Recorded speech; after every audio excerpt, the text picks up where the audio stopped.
Bienvenue dans Direction, le podcast en son et en images des dirigeants du génie climatique. Mon invité de ce jour a pris en 2002 la suite de son père qui avait acquis en 1975 l'entreprise Pujula. Il en est président-directeur général et préside par ailleurs le mouvement des entreprises de taille intermédiaire. Frédéric Coirier, bonjour. Bonjour. Dans un marché du génie climatique très perturbé, le groupe Pujula affiche une stabilité qu'on pourrait presque lire comme une réussite. À quoi vous attribuez cette performance relative ? C'est lié à la diversité des activités du groupe. On a effectivement une activité équipement qui est probablement plus touchée aujourd'hui, vu la dynamique, je dirais, de l'immobilier neuf, de la rénovation, donc les conduites cheminées notamment, et cheminées industrielles, sur lesquelles nous avons malgré tout une très bonne résistance.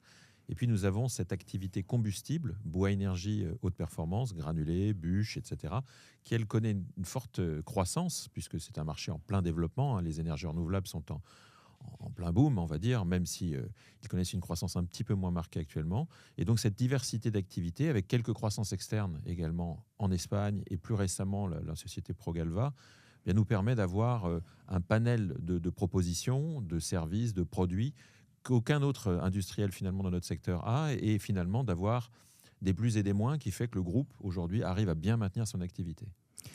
Donc plusieurs fers au feu, mais quand même on sent que votre activité, dans ce que vous avez énoncé et puis dans ce qu'on sait du groupe Pujula, qui est une marque connue, repose largement sur le bois énergie. Or, ce bois énergie semble fortement remis en cause par les pouvoirs publics ces derniers mois. Est-ce qu'on va manquer de bois à brûler, puisqu'il semble que ce soit en partie un sujet de ressources, notamment de boucle biomasse, comme on dit dans les ministères ? Alors oui, effectivement, il y a un débat actuellement sur la disponibilité de la biomasse avec ce qu'on appelle le cascading en langage bruxellois, où on dit d'abord la construction, ensuite l'industrie, ensuite l'énergie. Il n'y a pas de problème là-dessus. Aujourd'hui, il y a largement de quoi faire. La forêt, c'est à peu près 60% de ponction sur la croissance. Donc nous avons 40% de disponibilité. Et c'est particulièrement vrai aussi dans les autres pays européens. Donc la forêt n'est pas en stress aujourd'hui pour ce qui est de l'exploitation. Il y a des sujets sanitaires. On a eu aussi des forêts qui ont été abîmées, notamment les scolites, etc. Bon, globalement, ça a été traité. Il faut replanter massivement. Ça, c'est aussi un sujet qui, en Europe, est bien fait. Donc, je dirais que sur la forêt elle-même, nous ne sommes pas aujourd'hui en état de stress. Il y a des projets sur beaucoup d'usages du bois, notamment pour faire des carburants, etc., qui sont plus ou moins réalistes, efficients. Je dirais que le bois énergie aujourd'hui, globalement, se développe, mais se développe sans consommer beaucoup plus, en fait. Contrairement à ce qu'on peut penser, il y a de plus en plus d'équipements chez les particuliers, il y a de plus en plus d'équipements sur les réseaux de chaleur, mais l'efficacité énergétique des systèmes, la qualité du combustible, qui permet quand même d'économiser 25 à 30% de consommation, l'efficacité énergétique des bâtis également, fait que finalement, même à horizon 10 ans, si on équipe beaucoup plus de logements, on va consommer moins, et nettement moins. On parle de 15, 20, 30% parfois.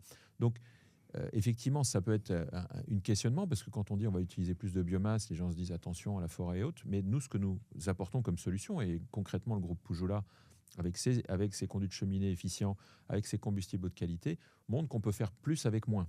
Donc, non, on a des réponses, en tout cas, à ces questions. Alors, une autre question quand même sur ce combustible, c'est la qualité de l'air. Ça défraie la chronique. On a vu des tribunes de médecins dans certains magazines. Qu'est-ce que vous répondez à cette critique sur la contribution du bois à la pollution de l'air par des particules fines, et on lit même parfois par des particules ultra fines ?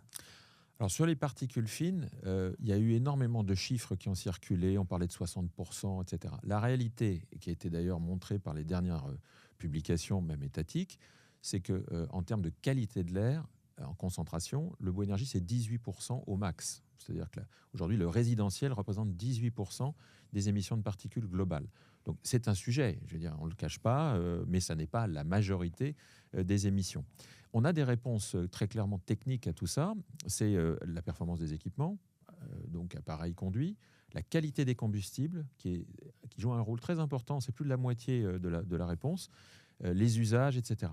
Et comme je vous disais tout à l'heure, avec l'amélioration de la performance des bâtiments, le meilleur dimensionnement des équipements et des combustibles de qualité, ce que la profession a démontré par plusieurs études, et notamment le laboratoire CERIC, c'est qu'on sera capable, dans un pas de temps de 10 ans, de diviser par 3 les émissions de particules, avec malgré tout un parc qui peut grandir. Donc on a déjà diminué de moitié les émissions sur les 20 dernières années, sur les 10 prochaines années, on va être capable de les diviser par 3. C'est ça la réponse concrète finalement à ce questionnement qui est légitime, parce que bien évidemment, en industriel responsable, on veut contribuer à l'amélioration de la qualité de l'air. Particules ultra-fines, du coup, vous avez aussi une réponse? Eh bien, sur ce sujet-là, effectivement, les particules ultra-fines dépendent de la qualité de la combustion, mais toute chose comparable par ailleurs, même si les nouveaux systèmes font un petit peu plus en proportion de particules fines, comme elles émettent 5 à 10 fois moins, elles en émettent beaucoup moins que les précédents équipements. Un mot aussi d'entretien, ça fait peut-être partie de ce sujet qualité de l'air. Vous avez parlé donc qualité du conduit, qualité de l'appareil, qualité du combustible. Et dans la durée, on suppose qu'un appareil et des conduits entretenus, ça doit émettre nettement moins que si on fait son ramonage une fois tous les 8 ans. Bien sûr. En tout cas, au-delà des équipements, le rôle du professionnel est absolument indispensable. Premièrement, c'est lui qui peut, si on part de la conception, va bien dimensionner l'équipement pour qu'à la fois il soit efficient et qu'il apporte le confort escompté. Si on a un appareil trop grand, il fera trop chaud. On aura tendance à moins bien l'utiliser. Donc, le dimensionnement, c'est important. L'installation de qualité, c'est pour ça que les professionnels aujourd'hui ont des labels, RGE par exemple, et des formations qui se sont mises en place. Et l'entretien, c'est très important aussi parce que c'est la performance dans la durée. À partir de là, le professionnel va tous les ans, et il y a un arrêté aujourd'hui qui l'impose, va venir entretenir le conduit, l'appareil, pour s'assurer et donner des conseils aux consommateurs pour s'assurer que la performance énergétique sera là dans la durée. Donnera aussi des conseils sur l'utilisation, parce que parfois l'utilisateur peut pas bien utiliser son équipement, et puis sur les combustibles à mettre en œuvre. Donc effectivement, le rôle du professionnel dans l'entretien et le conseil est très important. Alors, peut-être une dernière limite côté pouvoir public pour en finir avec ce sujet, c'est que le bois, ça n'est pas du chauffage électrique, en tout cas, ça n'est pas une électrification des usages. Or, on est dans un monde, dans un moment où pour les pouvoirs publics nationaux et européens, mais surtout nationaux, ne jurent que par l'électricité. Qu'est-ce que vous répondez à ça? En quoi le chauffage au bois peut trouver sa place dans un monde qui va s'électrifier de plus en plus? Il n'y a pas de solution unique. L'électrification des usages, elle est naturelle. Elle va se faire. Rappelons que l'électricité n'est qu'un quart de la consommation des ménages, enfin du pays. Donc, elle ne fera pas non plus 100% des usages. On aura toujours besoin de gaz. Le gaz, il va se verdir. On va gagner en efficacité énergétique. Donc, on en consommera moins, mais mieux. Le bois énergie, il est universel. Il peut s'installer, quelle que soit l'énergie principale qui a été sélectionnée. Il peut même venir hybrider des solutions. Nous, ce que nous disons, c'est que finalement, toutes les énergies ont leur place dans un mix diversifié. Rappelons que le bois énergie, c'est 25% de la chaleur résidentielle. Ce n'est pas négligeable. On ne peut pas l'enlever du mix. Si vous l'enlevez, vous mettez tout le mix en contrainte. Et puis, se rendre dépendant d'une seule solution, comme l'ont fait notamment les Allemands, c'est très dangereux. Parce qu'à un moment donné, avec le gaz russe, on voit dans quel état de stress s'est mis l'économie allemande. Donc, oui, électrification progressive, et le groupe Pujolà là-dessus d'ailleurs participe en proposant des solutions techniques pour les ballons thermodynamiques, pour les pompes à chaleur, c'est normal. Oui, à un gaz plus vertueux, plus performant, mais aussi une biomasse qui vient compléter. Et j'ajouterai un dernier point qui est très important. Les réseaux électriques sont, on parle souvent de puissance, de nucléaire, etc. Mais les réseaux, c'est très important, et les réseaux ne sont pas dimensionnés non plus pour absorber toutes les variations. Or, en hiver, quand il fait froid la nuit, il n'y a pas de vent, il n'y a pas de soleil. Qu'est-ce qui fait le tampon du nucléaire et des autres énergies pour... eh bien, c'est en partie le bois énergie. À 19h en hiver, c'est l'équivalent de 10 tranches nucléaires qui sont couvertes par le parc de chauffage au bois domestique. Donc, il y a une vraie complémentarité, finalement, entre l'électrique et le bois. D'ailleurs, dans les années 70, quand le chauffage électrique s'est développé, on n'a jamais posé autant de poêles à bois, autant de poêles finalement d'appareils ou d'inserts, ce qui fait que ça veut dire que ces deux énergies sont finalement très complémentaires. Est-ce que tout ça est à vos yeux suffisamment su? Vous avez parlé des installateurs, des gens disant qu'ils avaient un rôle clé, notamment via les démarches qu'on peut connaître de qualification. Vous parlez de choix du combustible, ça c'est un acte d'achat individuel du consommateur, éventuellement conseillé par un installateur ou un distributeur. Il y a beaucoup de marques de qualité entre les appareils, les combustibles, les installateurs. Est-ce que tout ça mérite, à vos yeux, d'être peut-être remis en perspective avec des campagnes, soit de filière, soit de l'État, soit les deux, qui viennent rappeler les bonnes pratiques pour qu'on atteigne les performances que vous décrivez? On a beaucoup avancé. C'est vrai que c'est difficile de mesurer tout ce qui s'est fait depuis 20 ans.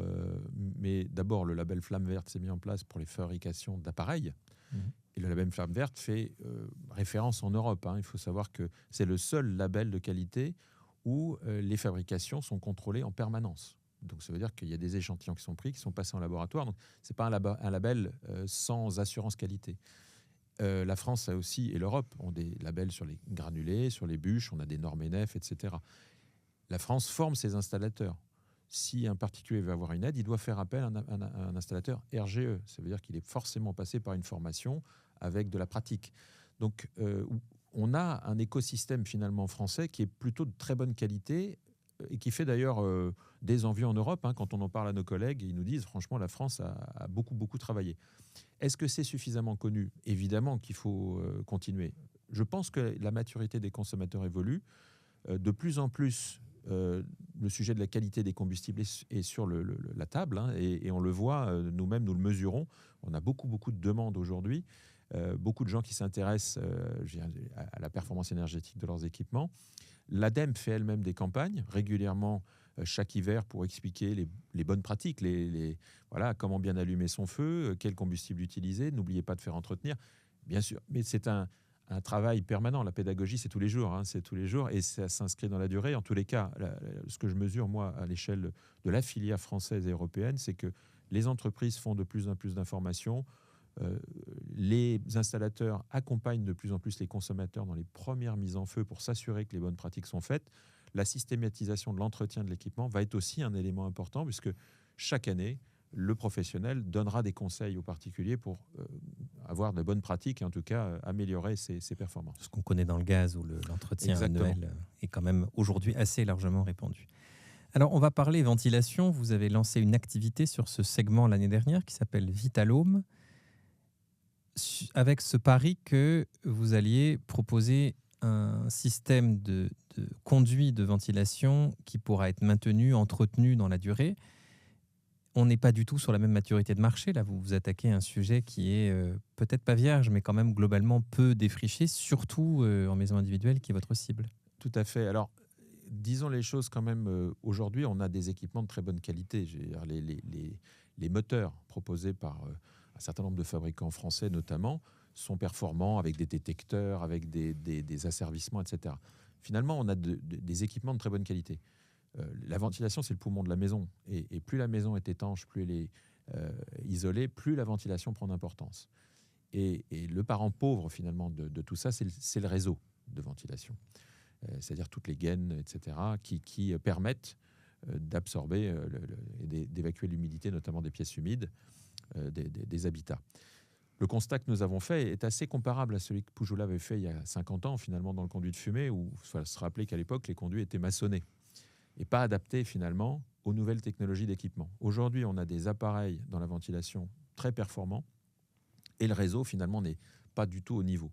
Ce qui fait que la performance globale du système n'est pas satisfaisante et, par ailleurs, on n'entretient pas. Donc, sur les 20 millions de maisons, on va dire, en France, vous en avez un peu plus de 40% qui ont un système de VMC. Les autres ont des grilles ou pas de ventilation du tout. Et ces 40% équipés ne sont pas entretenus aujourd'hui. C'est-à-dire qu'au bout de 2, 3, 4 ans, les réseaux s'encrassent, la performance du système de ventilation se dégrade. Et puis si un jour on change le moteur, il faut tout changer. Imaginez que vos gaines soient dans les murs, dans des rampants, etc. Il faut tout casser. Enfin, c'est quand même, voilà. Nous, ce que nous proposons finalement, c'est un réseau qui aura la durée de vie du bâtiment, qui sera visitable, entretenable. Finalement, le moteur sera changé, mais le réseau restera. Et c'est un peu pareil que finalement ce que fait Poujoula dans le conduit de fumée. On va faire à l'horizontale ce que Poujoula a fait à la verticale. La promesse de Vitalhome, c'est une qualité de l'air optimum sur toute la durée de vie du système. Puisque, encore une fois, aujourd'hui, il n'y a pas d'obligation d'entretien et il n'y a pas d'obligation de nettoyer sa VMC. Pourtant, c'est quand même un élément fondamental, qui plus est dans des maisons dont l'air est souvent plus pollué qu'à l'extérieur. Donc c'est vrai que pour des enjeux de santé publique et de qualité du bâti qui subit aussi la mauvaise ventilation, on pense que c'est quelque chose de très important. Vous dites l'air intérieur est souvent plus pollué que l'air extérieur. Ça, c'est un message qui commence à se diffuser, ça commence à être su. Ce qui ne se diffuse pas beaucoup, mais qui arrive notamment via les objets connectés, ce sont les capteurs avec des informations sur cette qualité de l'air intérieur, où on peut voir en temps réel la concentration de CO2, de COV et autres. Est-ce que vous attendez quelque chose de ça? C'est-à-dire, au fond, est-ce que si ça se développe par des applis mobiles, par des petits objets connectés, par éventuellement les mêmes qui font la régulation du chauffage, alors ça accélérera la prise de conscience et sur la ventilation et sur l'entretien du chauffage au bois qui joue aussi sur la qualité de l'air intérieur, puisque du coup, on saura que son air intérieur est pollué, et puis qu'une fois qu'on sait ça et qu'éventuellement on vit dedans, qu'on y élève des enfants, etc., une fois qu'on sait que son air est pollué, généralement on cherche une réponse. Oui, c'est vrai. Alors, il y a plusieurs je dirais, raisons à tout cela. D'abord, il n'y a pas franchement de profession aujourd'hui. Il y a l'installation des ventilations peut se faire par plein de professionnels différents, des électriciens, on dit des ventilistes, mais c'est encore une profession.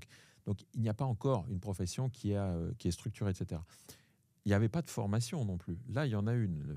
La GESIC, une association avec laquelle collabore le groupe Poujoula, vient de créer un titre, une formation reconnue, certifiée, justement pour des professionnels de l'entretien, des réseaux de ventilation et du conduit. Donc, on va avoir des professionnels qui vont être mieux formés, etc. Les consommateurs sont de mieux en mieux informés, vous avez raison, avec des capteurs, avec des montres connectées, etc.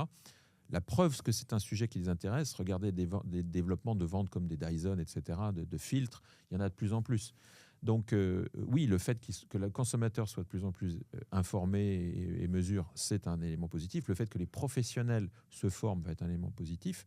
Et puis, il n'y a pas d'offre aujourd'hui de produits qui permettent ça. Donc c'est aussi ça qui va changer la donne. En tous les cas, les retours que nous avons des premiers chantiers, parce que ce développement est jeune, hein, c'est une douzaine de mois.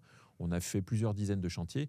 On a des retours assez excellents, avec notamment des jeunes enfants qui avaient des problèmes d'asthme, etc., qui aujourd'hui ne l'ont plus. Parce que la qualité de l'air et le renouvellement de l'air intérieur de l'habitat concerné s'est nettement amélioré. Donc, on est convaincu de l'intérêt de cette solution et de son développement à moyen terme, qui va être, à notre avis, massif. Une dernière question qui va nous sortir du bois et de la ventilation, et qui va peut-être vous faire sortir du bois, vous aussi. Je l'ai dit en introduction, vous présidez le mouvement des entreprises de taille intermédiaire. On est dans une rentrée 2025 où la taxe Zuckman a occupé le devant de la scène. Vous êtes actionnaire d'un groupe familial, d'une ETI fleuron industriel français. Vous pensez quoi de cette proposition dans un moment de crise des finances publiques ? Je dirais qu'au-delà de la taxe Zuckman ou toute autre forme de fiscalité qui pèserait sur l'actif productif, hein, il faut le rappeler, on pense qu'on va toucher les personnes physiques, mais qui va la payer cette taxe? C'est les entreprises. Parce que les gens comme moi n'ont pas les revenus, n'ont pas les moyens de payer avec leurs propres moyens de vie quotidienne ces taxes. Donc qu'est-ce qu'on va faire? On va être obligé de vider les caisses de nos entreprises pour payer des taxes. C'est stupide. Et ça veut dire que ça ne pèsera que uniquement sur les gens qui produisent et qui investissent en France. C'est-à-dire que tous les étrangers qui viennent sur nos marchés, que nous rencontrons tous les jours, ne la paieront pas. Donc plus généralement, il y a un problème majeur, c'est qu'on ne parle pas des sujets du quotidien. Aujourd'hui, les marchés sont difficiles, nos entreprises sont confrontées à des concurrences très fortes, européennes, américaines, asiatiques, hein, dans un certain nombre de domaines du bâtiment, et notamment du génie climatique, c'est le cas. Et on parle de tous ces sujets-là qui sont finalement déconnectés du réel, déconnectés de la réalité de nos entreprises. Il faut qu'on s'attaque au sujet clé. Voilà, si on veut produire, si on veut avoir un écosystème français plus robuste, plus d'industriels français comme Poujoula, mais comme un certain nombre d'autres sur le marché français, il faut qu'on soit plus compétitif. Il faut qu'on favorise l'innovation, qu'on aide nos entreprises, voilà, à avoir des conditions de fonctionnement finalement alignées sur la moyenne européenne. Aujourd'hui, le coût du travail en France, notamment qualifié, est plus élevé. Il y a toujours plus d'impôts de production que la moyenne européenne. Ça pénalise au quotidien nos entreprises et ça pénalise en particulier l'industrie, c'est-à-dire ce qui est produit sur notre territoire. Et c'est un véritable enjeu. On l'a vu notamment pendant le Covid, le fait de manquer d'un certain nombre de capacités industrielles a été très dommageable pour notre économie. On a la chance d'avoir un certain nombre de secteurs d'activité comme celui de Poujoula, hein, des conduits de cheminée, où on a des acteurs industriels forts qui exportent, etc. Moi, je rêve finalement qu'on ait beaucoup plus d'acteurs comme nous dans tous les domaines du bâtiment, de manière à ce que la France soit et reste en tout cas une nation très forte dans notre domaine.